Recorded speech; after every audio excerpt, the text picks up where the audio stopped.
This is Manish Nigam, and today I am going to give you the remaining part of the chapter, that is Lost Spring, the stories of stolen childhood, part 2. And the book is Flamingo. And this chapter is written by, this story is written by Anees Jung. In this story, there we see there is a boy named Mukesh, and he is living in Firozabad. Firozabad is very famous for bangle making, and every house, each and every house of this city or this town is engaged in that bangle making business. Okay. Now what happens? Writer Anees Jung meets with this boy Mukesh, and she asks, "What do you want to become?" And he says that I want to become a mechanic. I want to open a garage where I could work. Apart from that, I also want to learn driving so that I can drive a car. Now see the next part of this story, that how the life is being lived here in this part of Firozabad. People, especially the children, more than 20,000 children are there who are busy working in that bangle business. The hot furnaces are there, that dingy small rooms are there where there is no light, where there is no space. But these children are sitting there for hours. Though it is illegal, yes, it is illegal, but these children are working there and they are earning their livelihood. And the curse that they are facing is only that they have taken birth in that community, in that caste which is engaged in this bangle making business. So Anees Jung was curious to meet with the members of his family. So she requests, "Come on, take me to your home." And Mukesh takes Anees Jung to his house, which is situated in a very dingy locality, that is stinking lanes are there, the narrow streets are there, the grumbling walls are there, the doors of the houses are all loose, there is no window, there is no way of ventilation, and the human being as well as the animals are living together in a primitive state. That is a disastrous situation or a disastrous state. Now the narrator or the writer reaches to this Mukesh house, where she finds that the lady, a frail, weak, feeble lady, is busy cooking the food, cooking the meal for family. The spinach is being boiled and the chopped vegetable is on the floor. Okay. She is the only one who takes care of that family. There are three members, the male members. One is Mukesh, second is Mukesh elder brother, and third is Mukesh father. And this lady is actually the wife of Mukesh elder brother. She just looks after the house and she prepares food and other things for that.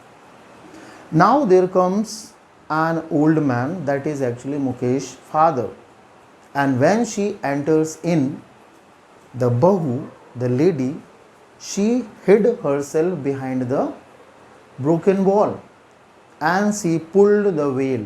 Veil is what? Ghungat. She pulled the veil, as it is a custom that the Bahu cannot show their face to elderly people. Now this man, the father of Mukesh, he had worked hard, toiled a lot, slogged a lot, but could not manage to send his children to school.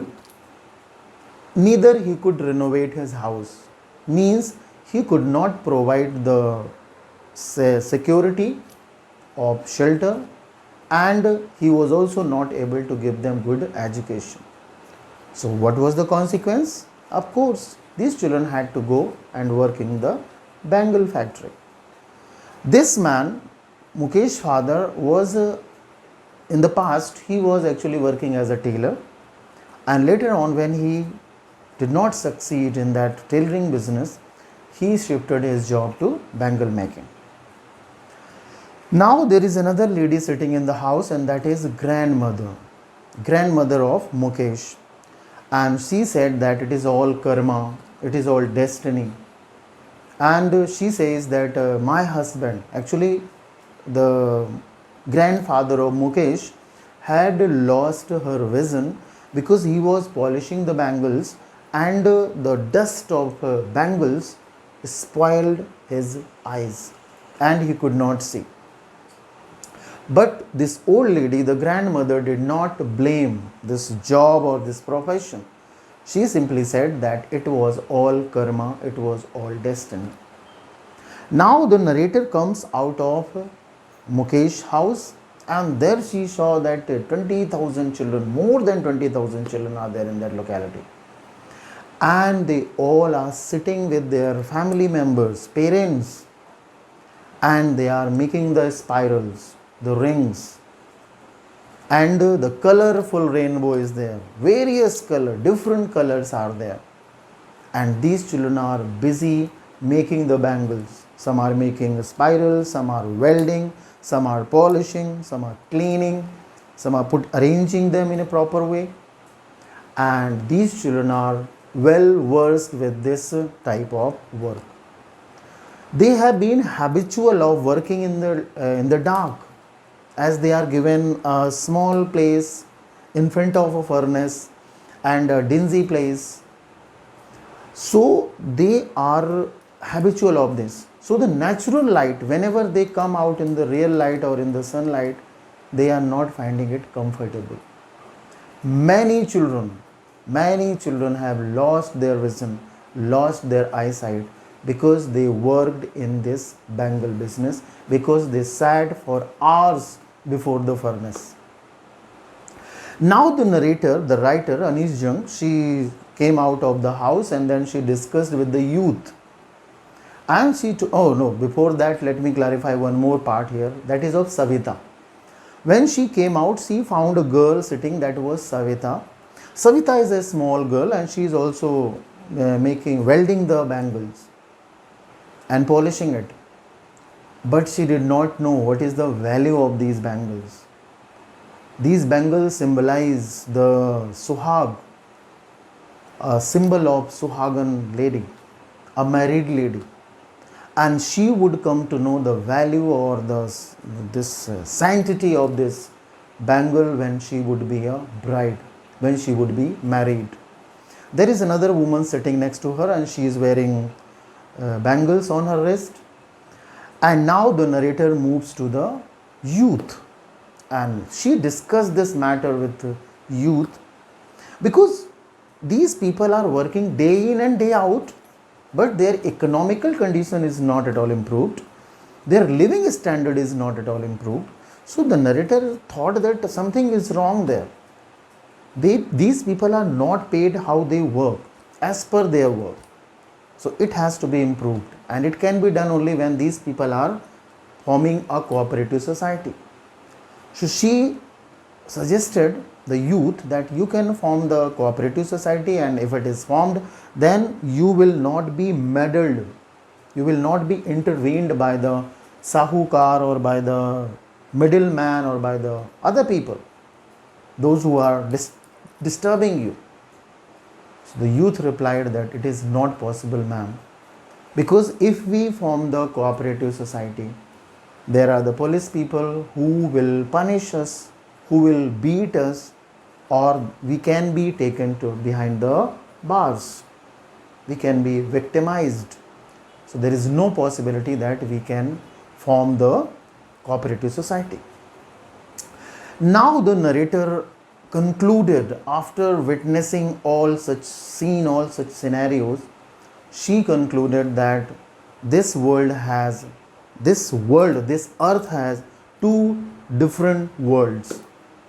One, the world of powerful people, those who have power, like the sahukars, like the Seth, like the politicians, like the policemen, like the bureaucrats.